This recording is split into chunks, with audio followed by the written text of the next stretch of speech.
Welcome to the Business of Story, where we connect you with the leading minds in the art of business storytelling. Learn from best-selling authors, Hollywood screenwriters, makers, content marketers, and brand raconteurs on how to craft and sell compelling stories that sell. The Business of Story is brought to you by Oracle Marketing Cloud, helping businesses use the latest marketing technologies to tell their stories and connect with their customers. Emma, which provides innovative email marketing tools and services that drive brilliant results.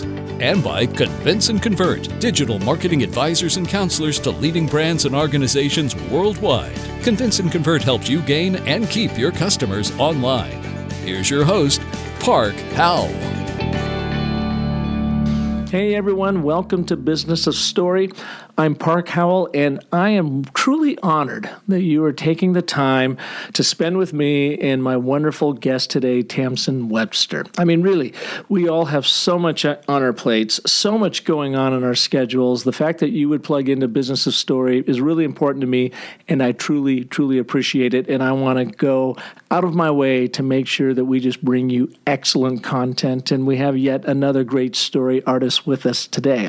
You're going to meet her. She's an amazing brand marketer and the executive producer of TEDx Cambridge, Tamsen Webster. Now, I'm guessing TEDx Cambridge has to be like at the top of the heap when it comes to TEDx's.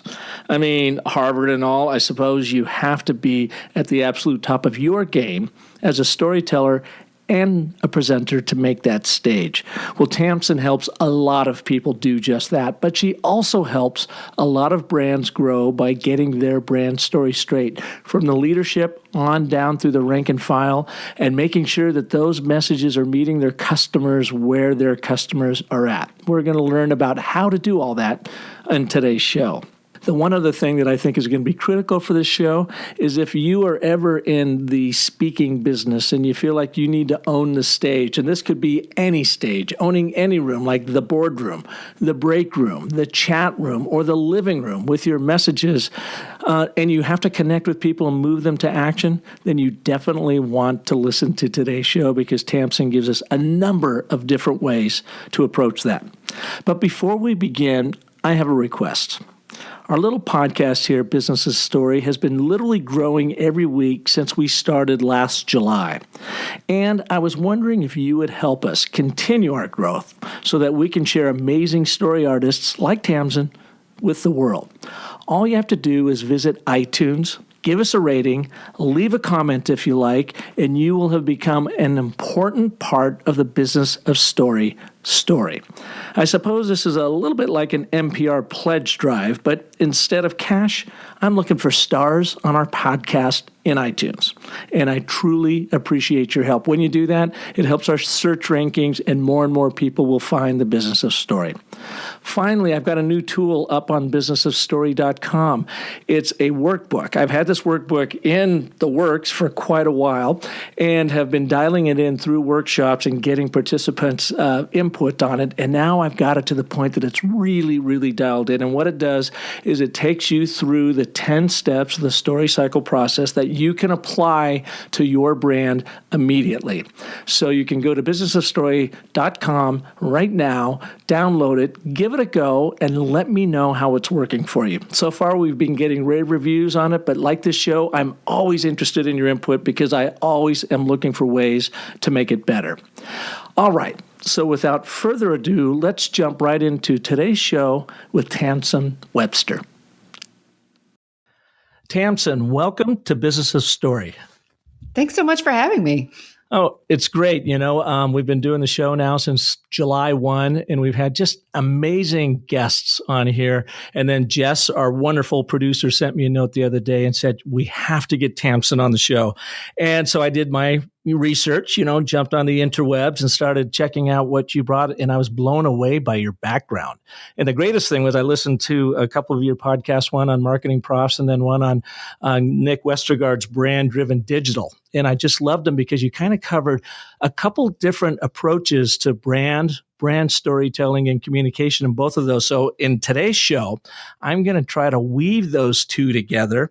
And then towards the end of the program, would really love to pick your brain about TED Talks and the power of presentation, because you do a lot of work where I guess you head up TEDx Cambridge. Is that right? That's right. Yeah. So welcome to the show. Tell our listeners a little bit more about Tamsen.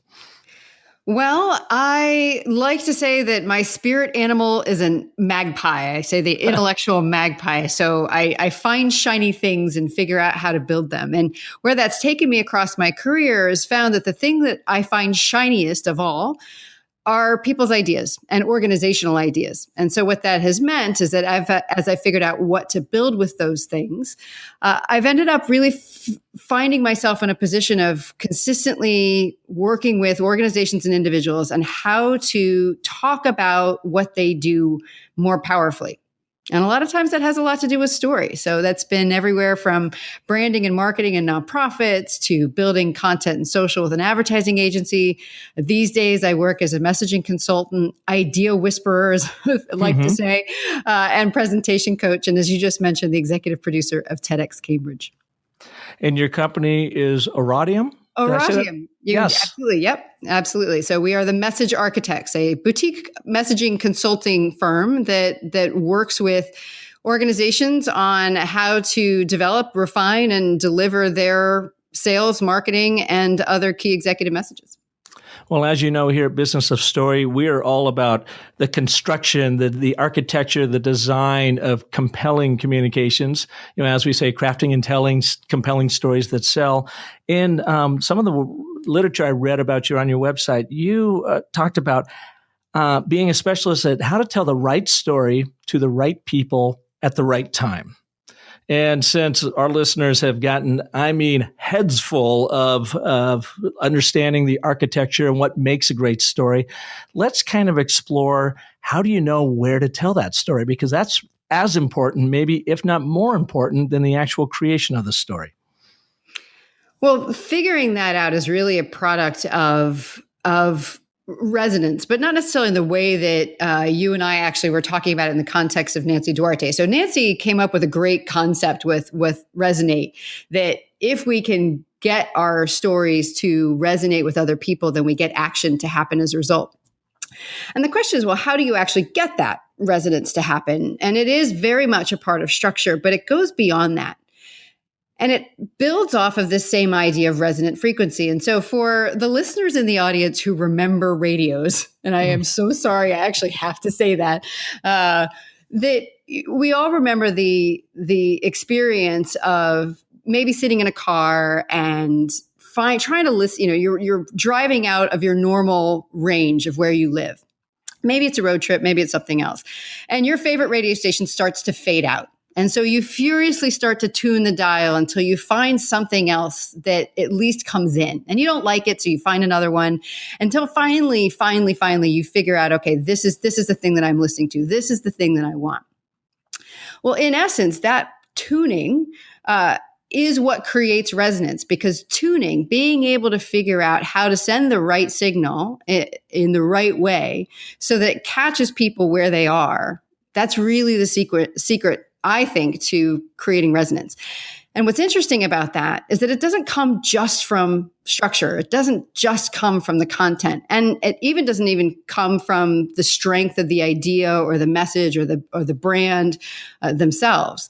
It really comes from this intersection of understanding how does what I want to get across, whether that's the idea, whether that's the content, whether that's the delivery, where and how will it best be heard by the audience? And more importantly, how can I tune it so it's not only heard, but repeated? They want to tell other people about it.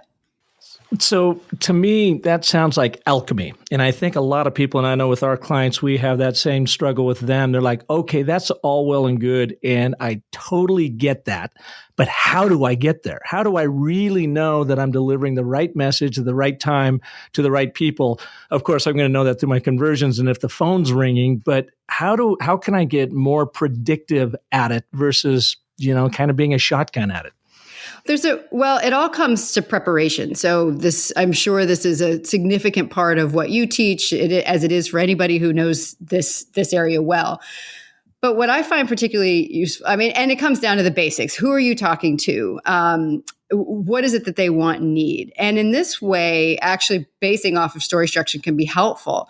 So a lot of a lot of us as marketers tend to start with what are our goals? What are our motivations? What's the message we want to get across? And what we tend to give short shrift to is, even though if we know who our audiences are and we've built personas around them, we don't really think about what their true goals are, what their true motivations are, and more importantly, how they describe those goals and motivations day to day. In other words, I may know that somebody wants to increase their sales or reduce their costs, but how does that manifest in such a way that they talk about it? And more importantly, how does that relate to the product or service or offering I serve so that I can match those two things up? So what I'm really saying is what you've got to figure out ahead of time is where can you meet them?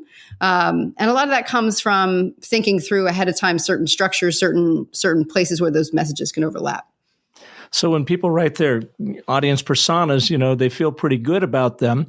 They say, yeah, I think I've done my research and I think I've got this person or this group of audience members pretty well characterized. But what you're saying is that's all well and good, but we mostly miss what the true motivation is behind their buying or their conversion behavior. Oftentimes, yes. And even if we do get that, it's very rare that I've seen at least, that a company or a marketer, or even if you're just talking about an individual presenter or salesperson, manages to actually capture the language of the customers that they're talking to or the audience that they're talking to. In other words, we want to describe a problem or a solution in our language. And we forget that people have to hear it in their language, and we have to move them through a process that gets them to where we are. So as a specific example, a lot of times as marketers, we like to talk about what our product is and what it does, how it works. And we forget entirely that people don't like to change, that they love the status quo. And in order for somebody to decide to do something different, in other words, why, for them to make a decision about why your particular product or your particular brand, they have to answer for themselves first, why should I change at all? And that's where often we as marketers fail. And when you talk about how do you get that tuning, how do you solve that alchemy, what I found in the work that I do with clients is that there's actually some fairly predictable types of messages that people need at different points in their customer journey. But the mistake that we make often as marketers is we just think that one message, to borrow from the Lord of the Rings, that there's like one message to rule them all. And that just simply isn't so.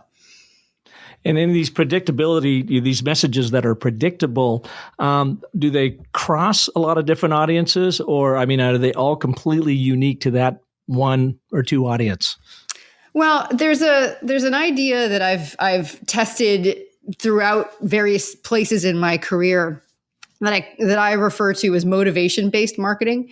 And what I mean by that is that I've seen it over and over and over again that the more consistent way to message, the better way to group people is not by who they are and their demographics and where they live, but through what motivates them to buy. So as an example, when I worked at Harvard Medical School, what I was in charge of there was the fundraising strategy for the communications around the fundraising strategy for Harvard Medical School. And if you're familiar with Harvard, then one of the things that often comes to mind with Harvard is the size of its endowment. In other words, how much money Harvard has, and for good reason, because if Harvard were a country, it'd be something like the 18th largest country in the world. So getting people to understand why they should give money to Harvard was an interesting marketing and messaging challenge. But here's what I found. Typically, fundraising departments, and you can make this analogous to salespeople, would classify potential donors based on the size of the gift that they would make. And what we found to be much more resonant, to use that word again, with potential donors was actually why were they giving in the first place? In other words, it was that a donor who was giving money because they wanted to accelerate the pace of discovery, whether they gave $2 or $2 million, had much more in common with another person who wanted to give money to accelerate the pace of discovery than somebody else who gave the same amount of money, but to some other reason. In other words, it was the motivation for the giving that drove everything. And that's a lesson that we as marketers can take just about anywhere. And particularly if you work in an organization with limited time and limited resources, it's not just about the problem that you solve for your customers or your clients or donors. That's the problem, but why are they trying to solve it? And if you can do the research, whether that's ahead of time through market research, or if that's experiential, by trying things and seeing what works, you really get to a point of understanding how you can much more powerfully segment your market, first of all, but second, how to be much more efficient with how you develop messages for them. So in the past, when we're building personas, we're often really focused on the demographics and the psychographics, but now you're saying we need to shift more to the motographics, for lack of a better term. Exactly. What motivates them to give? Yes. And what motivates them to buy, what motivates them to sell, what is the thing that they are trying to do? We know what they're trying to do. Like we're well established why that somebody, wants to be, wants this or wants that, or they're trying, in business classic, they're trying to, increase profits, reduce costs, et cetera. But why? Like once you understand the why, you understand everything else. And it plays out the whole Simon Sinek concept too, is let people know why you do what you do. That's what they want to buy into. The how and the what just simply backs up your motivation as to why you're doing it. It does. And what that means for marketers is that you need to think about an overall message as having essentially three big component parts. The first is there needs to be messages, particularly early on in the funnel, about why a change needs to happen, why the status quo isn't satisfactory, why there needs to be some other option that's out there, why an opportunity is important. That's the first category. Once people agree with that, once they've moved a little bit further along, once they're closer to being ready to act, then there's another phase that comes in. And I like to say this is the what now phase. Whereas with the why, you're talking mostly about why with a little bit of how. The what now phase is really where you're balancing the messages fairly equally distributed to why. So, okay, here's why this is important. But more importantly, the question the audience wants to have answered at that point is, well, what do I do now? And so there's this middle phase of messaging, which summarizes the problem, but also at a high level gives people a direction of where to go. Okay, so in other words, in order to solve this problem of siloed communications within your organization, which is critical because it's having an effect on customer service and branding experiences and all of that. Okay, great. I understand that, says the audience or the customer, but how do I solve it? Well, the first thing you need to understand, it's not the information, it's not the infrastructure that matters, it's the information. And so high level, that's one big concept that needs to be in place. All right. And then if you believe that, then there's this other concept you need to know, et cetera. In other words, in that what now phase, you're giving them a roadmap for where to go. And then finally, when they're very close to being ready to act, then you're in how. So we've got why, what now, and how. And as you would guess, the how is just a little tiny bit of why. Remember, you've got this problem, you wanted to figure out how to solve it. All right, your big question though is how. And you spend most of your content now thinking about how do you do that. And back to what I was saying earlier, the challenge that I see over and over again in marketing, and this happens too with sales, is we try to do all of it all at once in one conversation or in one piece of collateral or in one place.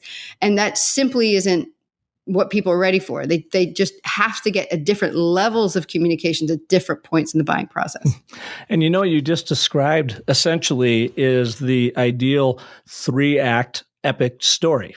Yep. Act 1 is you're simply creating context or setting for the change that's at place or what you're trying to sell into. So why, here's where we are. Here's why status quo is not acceptable. And here's what, I believe we have to do. You move into Act 2. Okay, this is the reason. You get in, you dig up the conflict, you set the flame underneath that, you amplify the pain, if you will. And then Act 3 is the therefore, the resolution. And here's how we're going to go about doing that. Exactly right. And what that means is the 3-act structure doesn't apply just to individual messages. It applies to your overall messaging program. Mm-hmm. And that's key because people need those things in phases, particularly if it's a fairly complicated product or a fairly complicated concept. So You mentioned my work with TEDx Cambridge. So one of the things that we do with those speakers, and this is true when we're working with executives on their keynotes and sales kickoff speeches as well, is that one of the first questions we ask is, well, which of those three does this particular talk need to be? Does this need to be a talk that really lands the why? Does it really need to be about what do we do now? Or does it really need to be about how? And depending on the context and the situation, again, this is part of that tuning aspect, you can make that decision, which is one of those ways of making this magic of alchemy a lot less magical and a lot more predictable and a lot more skill-based. And that's a great point. What we talk a lot about at Business of Story is we were all innate storytellers when we were in kindergarten. It's just that we were sort of have been quieted by our school systems and corporate cultures and political correctness and so forth. But when you get back to just following a very intentional approach, and you outlined it right here in your 3-act structure to all of your stories, it is truly a fractal, meaning, of course, that what you outlined here is that 50,000 foot level of the overall problem, really approached in kind of that 3-act phase, look at it. But then in each one of those acts, you've got to tell another 3-act story structured in the 3-act to get that point across as to either the why, the how, or the what. And you might even have to boil that down and tell 2 or 3 different stories in each one of those. But we have found that when people really use an intentional approach to story structure, it really helps them organize their thoughts, organize an argument that actually makes sense to the subconscious, while the conscious mind is still trying to figure out where you're going with this. The subconscious is nodding, saying, yeah, that seems to make sense. And it just comes back to, and maybe you've seen this with your TED Talk work, about being very intentional about the structure and how you are taking your audience along on the journey of your story. Absolutely. And it has to happen every time. And in fact, there's ways that you can borrow from established story structures, and I'm sure you talk about this all the time, to really help people put the context of your message into a story they already understand. And I'm not even talking about using metaphor in the midst of it. How do you illustrate something? I mean that a thing that I've been doing a lot with clients recently is in the context, even of, I was working with a client just this morning on crafting a new sales message around a product they're about to sell. And they have a really 3-act structure, a great outlining of the problem, a great articulation of what high level the solution is, and then what to do next. But what it was missing, and this is a trick of the trade of writers, was a theme. What was the theme? What is the overarching idea that they were trying to get across? Not the idea of this product is going to make this thing that you do every day faster and more efficient, but the theme of, say, in this case, that this is about restoring balance, that you're in a situation right now that's out of balance, and that out of balance is what's causing the problem.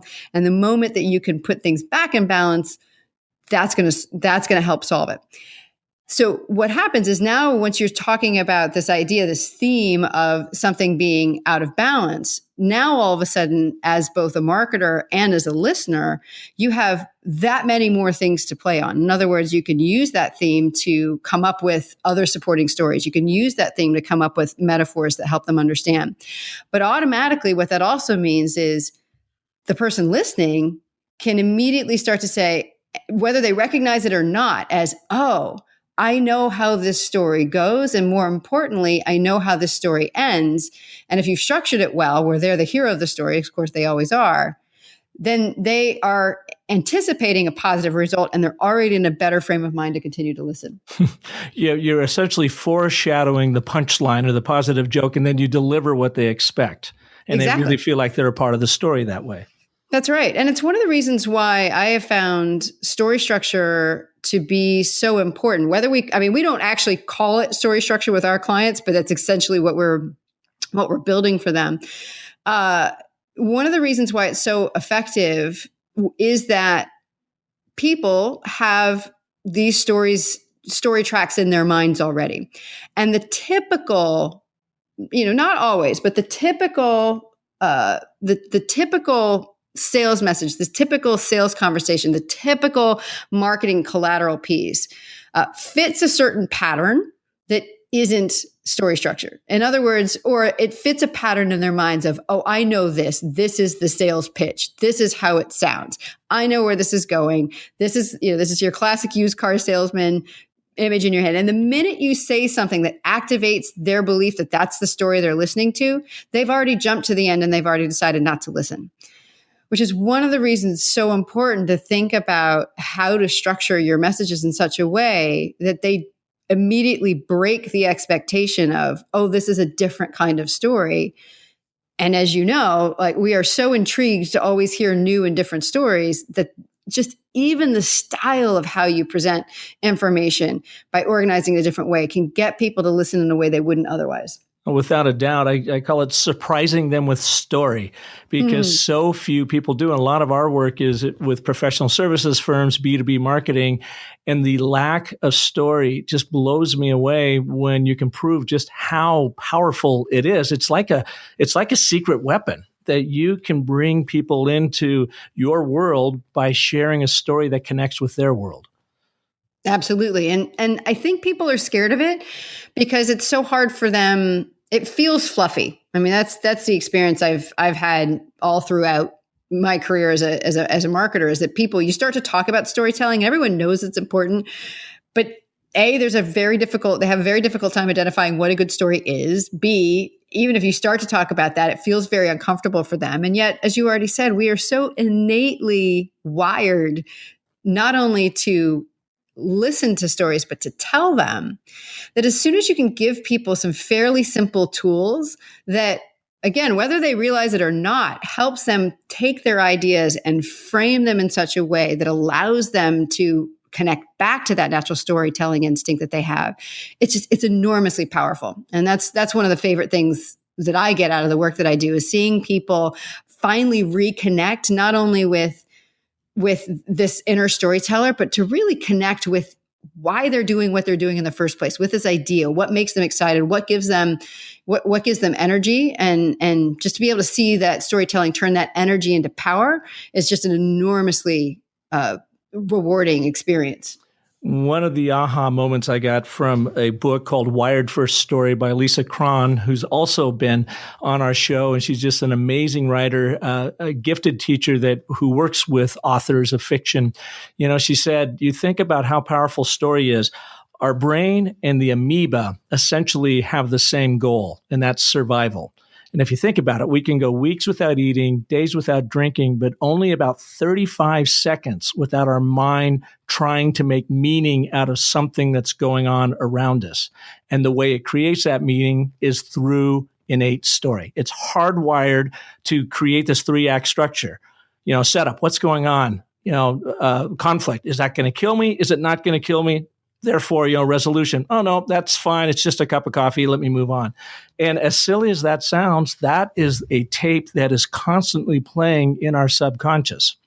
And when we, dial into that, probe into that with our stories through our marketing and TED Talks and whatever, we can have a profound effect on people. And I really believe it to be the one true superpower we all have, because you tell the right story, you can persuade someone completely around the world who has never met you, doesn't even talk your language, to do something. That's pretty powerful. It is. And so whenever I present on this, I always make people raise their right hands and swear to use these tools only for good. For good and not evil. That's right. Listen, Tamsen, I would love to take a break right now because we have some amazing sponsors who we want to share their stories. And when we come back, if you don't mind, can we plug into your executive producer of TEDx Cambridge, Brain?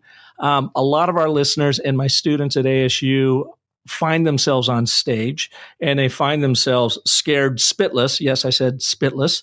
And would love to learn, what do you teach some of those folks that are gracing that stage in Cambridge? And what can our listeners learn to become a little bit better at owning that stage with their stories? So let's cover that right after this.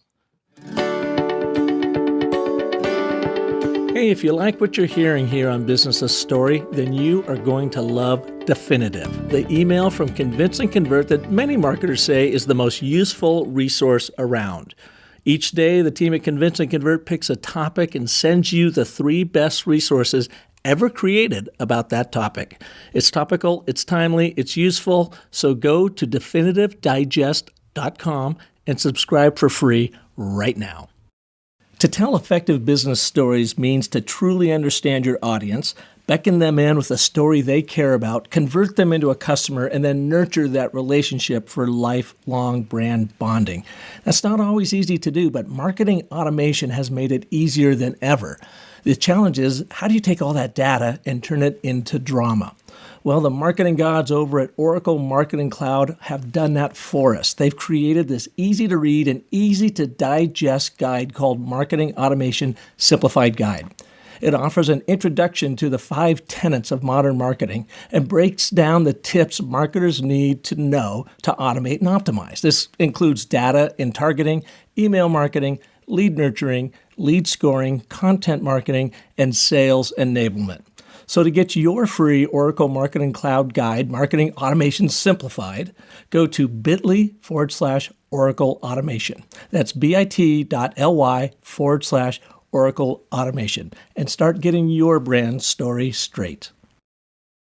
Welcome back to Business of Story, and our guest today, Tamsen Webster, the owner of Oratium, a brand professional. It goes beyond professional, doesn't it? I mean, you've been doing this for a while, and you really help guide brands and leaders to understand their stories, live into them, and be able to share them in a big way.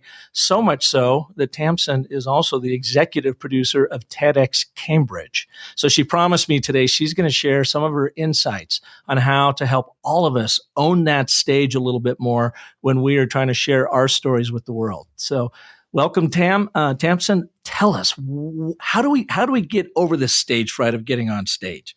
All right. Well, first I need to clarify that I'm not the owner of Oratium, but the senior vice president there. But okay. How do we get over our fear of stage?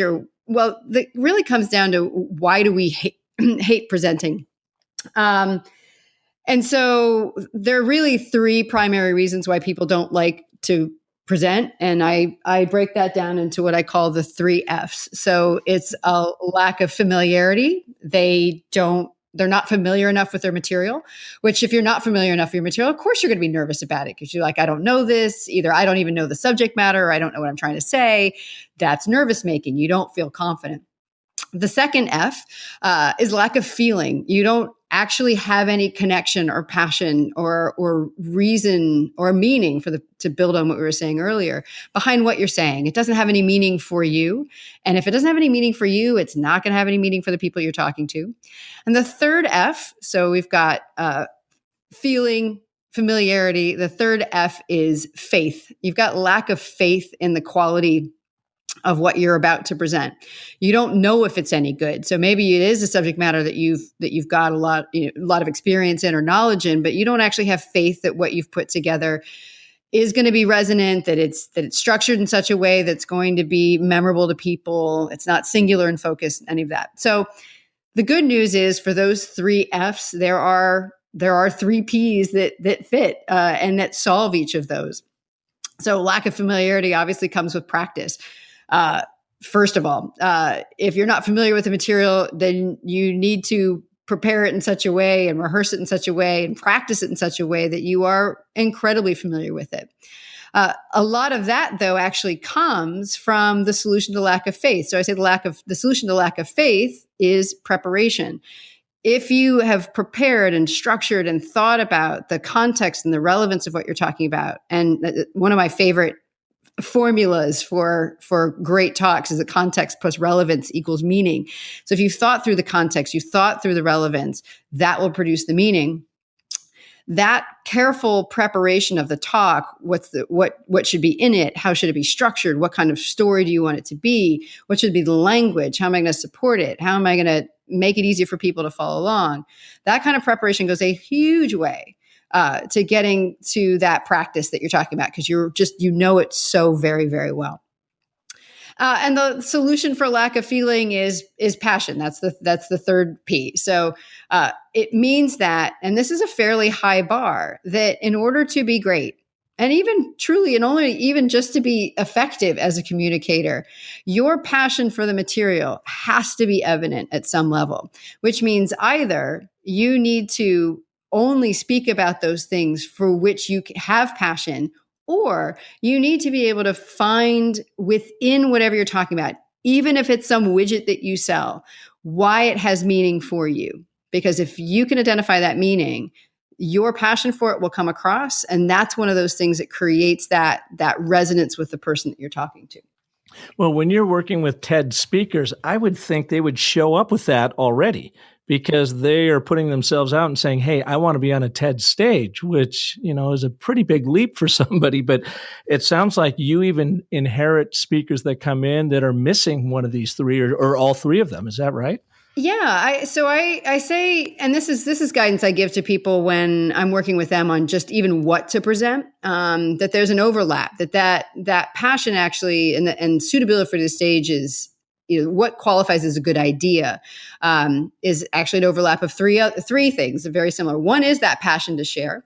And you'd be surprised how many people have what's a good idea, but they really couldn't care less about other people knowing about it. They're just content that they have it and it's a good idea, but, and so it is something that we now actively look for. But the two other things that have to be present in order for an idea to be like that foundation to be laid, is that idea has to be rooted in your, what I call domain of authority. It has to be, in other words, unassailable credentials. You have to have unassailable credentials for why you're talking about that. And it doesn't mean that you have to have a degree in it or whatever, but somebody has to look at your life and all the things that you've done and say, yes, I see why that person is talking about these things. Now, if we're talking about marketing and we're talking about marketing message, you also have to understand like that same thing happens. If you are, the cheapest maker of widgets on the block, you really can't necessarily come in with a message that is, that we are of the highest quality and, that we've done all these extra steps, because that does not have credibility against that message. So that applies in this case too. And the third thing in this case is, does it meet an unmet need? So, and this creates, and as you know from story structure, understanding what that unmet need is, whether that's an unrealized opportunity or a problem that needs to be solved, that is that core from which everything else is going to be built, because that's ultimately the conflict that the audience or the customer is experiencing, and that's what you have to build it from there. But without those three things, you'll never get the passion that you need to get over presenting in the first place. Now, before we started our recording, you told me you are heading to Banff this June to do a TED Talk Summit. What will you be training up there? Well, it's TED Summit is a variety. It's like TED, the main TED conference. It's in Vancouver. So there's a number of speakers, but it's also an opportunity for TEDx organizers, that community of people, to get together and share knowledge, best practices, et cetera. So while I'm still waiting to find out if I will be presenting there, what I'm hoping to present is a session that I call talk hacking, for simple, low effort, but high impact tools that people can use to improve the quality of their speakers' talks, and ideally the quality of their own as well. Can you give us a little preview of that?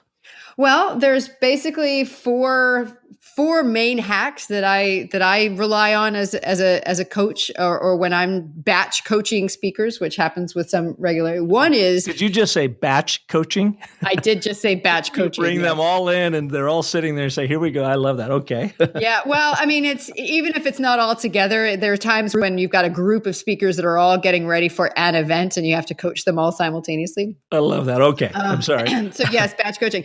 Well, one of those big hacks is figuring out if the idea is worth pursuing in the first place. And I just gave you that. It's that intersection of unmet need, domain of authority, and passion to share.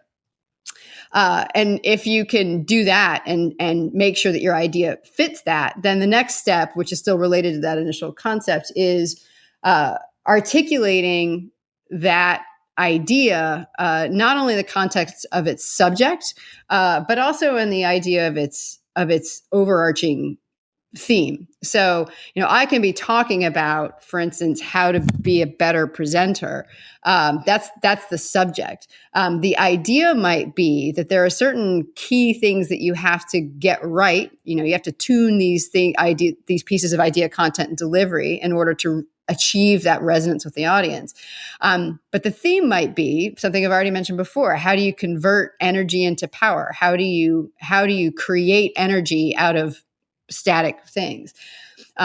That is those are two very simple things that if you just ask people those questions, you can quickly move them towards a much, much more crystallized perspective of their idea.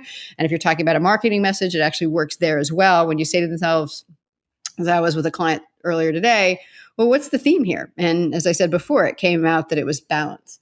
So there's a couple other ones as well. There's one about, there's a hack around structuring content that mimics very closely the story structure. But there's also two more, one that falls into how do you get a written talk to sound spoken? What are some of the hacks around that? And then finally, how do you get someone to really tune their delivery in such a way that it's not only consistent with who they are, but what the audience needs from the content at various points in the presentation or the message itself. So you have these mile markers within your presentation, and I want to make sure by this point that they have this idea, this construct cemented in their minds to move on to the next point. Absolutely. Yep. So it's a series of, at Oratium, we shorten it to know, believe, do. In other words, before somebody will do something, they have to believe certain things to be true.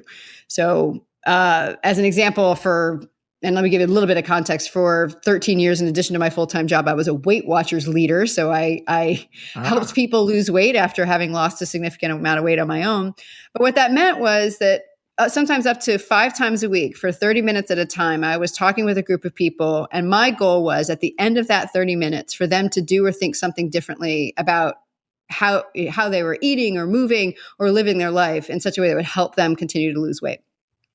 So for example, one of those would be, say, do more activity. Well, I could just say, hey, you need to lose weight or you need to do more activity.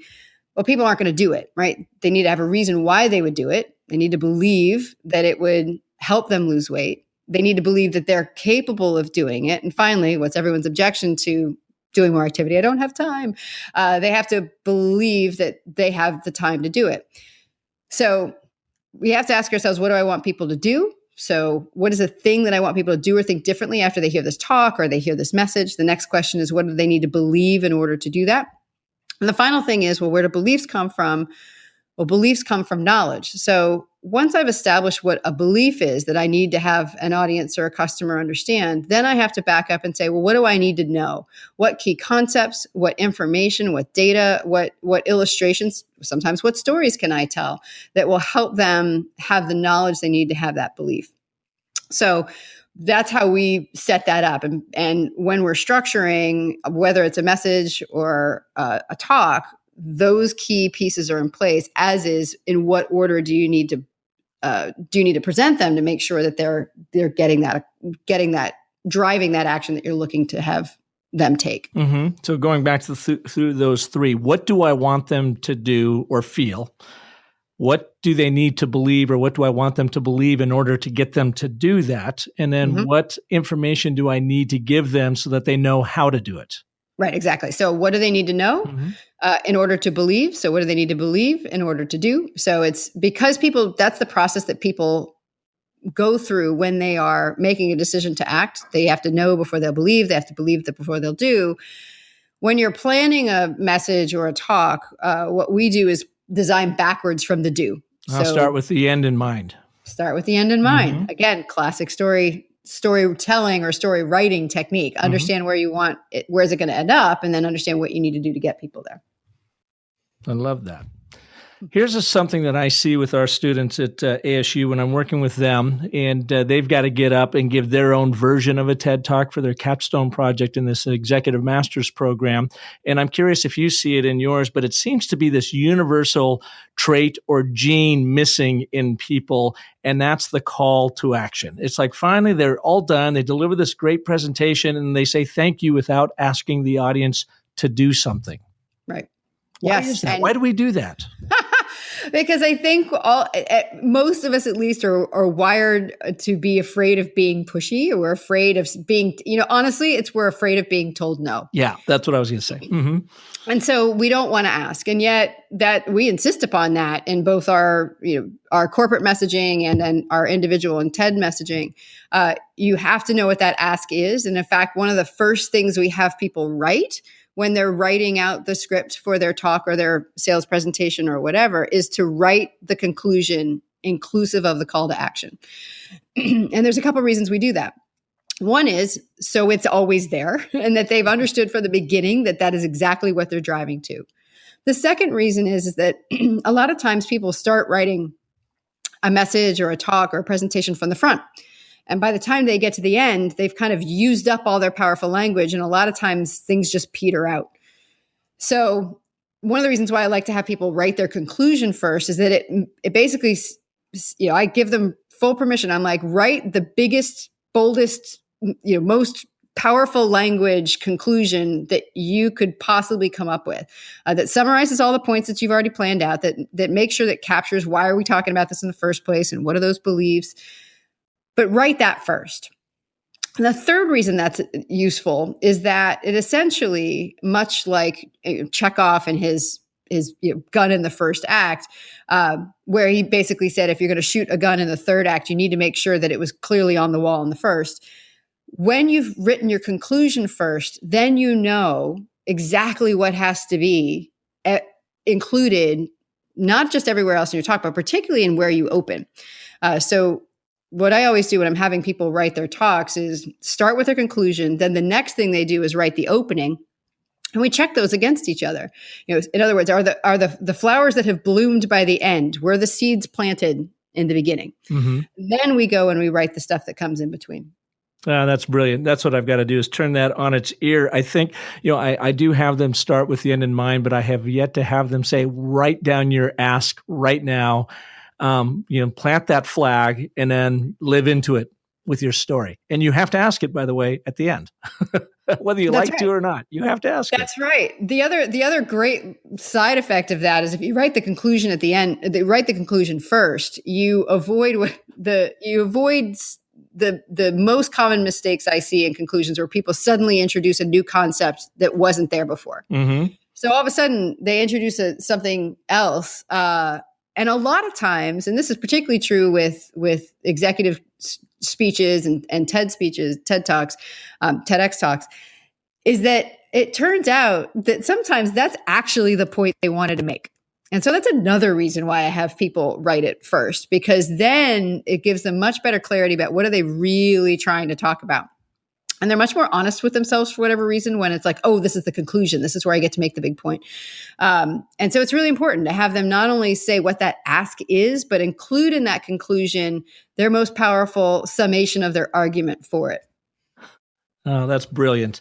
Well, we would like to take one more break here for our wonderful sponsors. And when we come back, we will have the summation to our show. And we would love for you to share with us, what are the 3, 4, 5 most important tips for branders, presenters, communicators, leaders in general to use to really be able to share and get our points across, get our communication to resonate with people and to get them to buy into our stories as we truly understand their stories. So let's cover that right when we come back. Hey, I've got a question for you. What's the best call to action button color on your website? Yeah, you probably didn't see that one coming, did you? Well, what's the best shape and sizes of your CTA buttons? And what copy gets more clicks? These questions have interrupted my sleep patterns for weeks now, until I downloaded a helpful new email marketing guide from Emma called Why We Click: The Psychology Behind a Great Call to Action. You'll learn how applying just a little bit of brain science can transform your CTA buttons into small but mighty conversion powerhouses. It covers the button color, copy, and placement that helps skyrocket click rates. Check it out at myemma.com/click.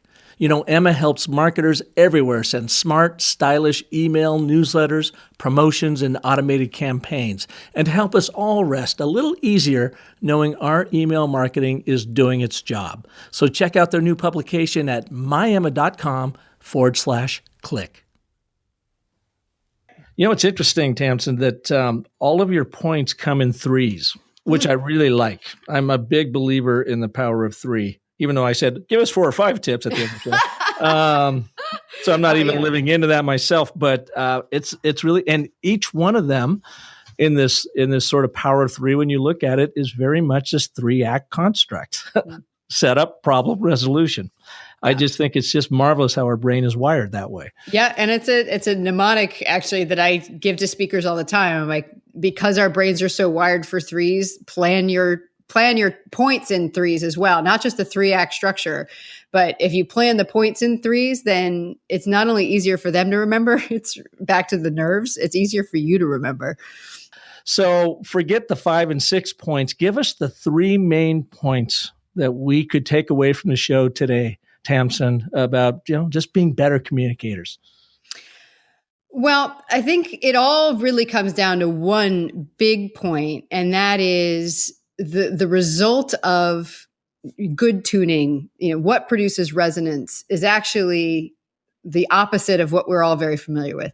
And when a communication doesn't work, we use language like it struck the wrong note, or it just that was an off note, or it didn't sound right, or the tone was wrong. In other words, they were dissonant. There was a disconnect between something that was going on. And the solution to that, and the one big idea I'd want people to walk away with, is that the opposite of dissonance is consonance, where, not the letters, but consonance as the opposite of dissonance. You can also think of a congruence or alignment. And the alignment happens, back to our rule of threes, between what you say and 3 things. There has to be this tuning, this consonance between what you say and what the audience needs. So that's going to be a lot of where story structure comes in, thinking through that know, believe, do, thinking about all of that stuff. So what you say and what the audience needs. The second place where there needs to be consonance is between what you say and who you are. And this is where that idea of tuning into the idea. Do you have the domain of authority? Are you passionate to share it? Is it connected to an unmet need in the world? Is that something that you deeply care about? So that's 2 of the 3. So what you say and what the audience needs, what you say and who you are. And then the final piece, it's not one that we went into too much today. The final piece where there truly has to be consonance is between what you say and how you say it. And it's easy to think this is just about delivery and about having some kind of predestined, this is what a great speaker looks like. But that's not what I believe at all. What I believe is that each of us has, and this is, I'm going to break my rule, actually 4 innate presenting personas in each of us. And that the best presenters are those that can rotate very easily amongst the 4, and that can tune and adjust and find the alignment between what they're saying and how they're saying it by activating the right kind of internal persona at the moment they're saying it. So it really does come down to one big overarching concept, was this idea of tuning. But then what are you tuning? You're tuning what you say to who you are, to how you say it, and what the audience needs. And ultimately that means that it's a consistency. It's this congruence between your idea, your content, and your delivery. And now I'm really curious, what are the 4 presenting personas?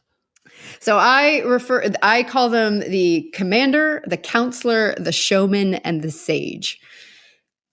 So each of those, I think for each of us, brings up an immediate image in your mind. And the first thing I want to say is that each of them is positive. Each of them is, you can be a great presenter within any of those personas. So a commander tends to be very authoritative, very, very directive. A showman tends to be, as you would imagine, very engaging, also fairly descriptive about what's going on, but also very kind of, this is what should happen, but this is how you feel about it.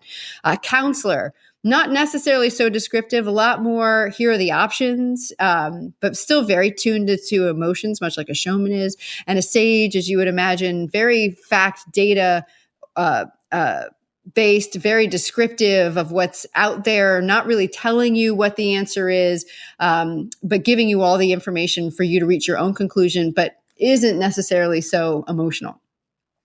Oh, that's great. I've never heard that before. And I've took vigorous notes here. I've got to look into that, because I know when I'm presenting, I do kind of toggle between those depending on where I am in the presentation and what kind of content I'm trying to deliver. And I guess most importantly is what kind of emotion am I trying to pull out of the audience? And I had never thought about it in those 4 forms. That's very helpful. What's actually pretty cool about it is that, and this, let me be clear, is a hypothesis that I've developed over the years of working with speakers, where I just started to see people kind of fall into these natural categories, and observing that the best speakers rotate within them. But what's interesting is that, one person's commander doesn't look like another person's commander. Mm-hmm. And this is a place where science actually backs us up and can be a way that other people can help. And it's an effect that's called the Proteus Effect, named after the mythological being who could basically shapeshift. And what scientists have found is if you imagine yourself in a role, let's say you imagine yourself as a superhero, unconsciously you start to adopt the natural qualities of a superhero that suit you. And the reason why I think that's so important is because a lot of times when people get speaker coaching, they're told to act a certain way, to emulate somebody else's style. And one of the big ways that you can disconnect from an audience, where you can create that dissonance, is where they don't feel like they're getting the real you on stage. And so there's this challenge a lot of people face of like, how do I act authoritative without play acting, without that coming across? And what I found is if I say to them, imagine yourself as a commander, now deliver it that way, it completely shifts how they deliver it, but it's still inherently them. And that's one of the fourth of the talk hacks that I'm going to be talking about at TED Summit, hopefully. But yeah, it is an adaptation of the Proteus effect. Well, thank you, Tamsen. You have been so generous with your information. How can people learn more about you? And do you have, what do you have coming up here where people can maybe get a little bit more engaged in how you approach storytelling and communications? Absolutely. Well, the best place to find out about the corporate work that I do is through Oratium's website. So that's Oratium, Oratium.com. And what I'd like to let people know about that is that we have a series of public workshops that we do around the country throughout the year, usually one every couple months. And so you can find those by going to Oratium.com/events. If you want to know more about me and where I'm speaking next, or if any of those things, you can find more about me at TamsenWebster.com. Awesome. And I suppose the Banff gig in June is probably a closed session. We all can't just roll up into that beautiful, what is it, Prince Louisa Inlet or something like that? I can't remember, but it's fantastic. I am so excited to go. Yeah, no, it is a closed session unless you applied and are attending the TED Summit. But if I get to present that there, have no fear. I have a feeling that particular topic and session will find its way back out into the light of day. Beautiful. Well, thank you so much for being here on Business of Story. We really appreciate it. My pleasure. All right. And thank you all for listening to this edition of Business of Story. If you like what you hear, please share it with your world. And you can do that certainly by going on to iTunes and giving us a rating there. Make a note. Tell us what you like, what you didn't like, if there was actually something you didn't like. And if you have an idea for a show or a guest, please feel free to reach out to me at park@businessofstory.com. Hope to have you back here again next week when we will have another amazing story artist like Tamsen. And until then, have a wonderful life. Thanks for tuning in to The Business of Story. Don't forget there are terrific free storytelling resources for you at thebusinessofstory.com, where you'll also find the complete show archive. The Business of Story is sponsored by Oracle Marketing Cloud, Emma, and by Convince and Convert, and is produced by Convince and Convert Media. Find more great shows like The Business of Story at marketingpodcasts.com, the first search engine for marketing podcasts. Podcast imaging by audiobag.com.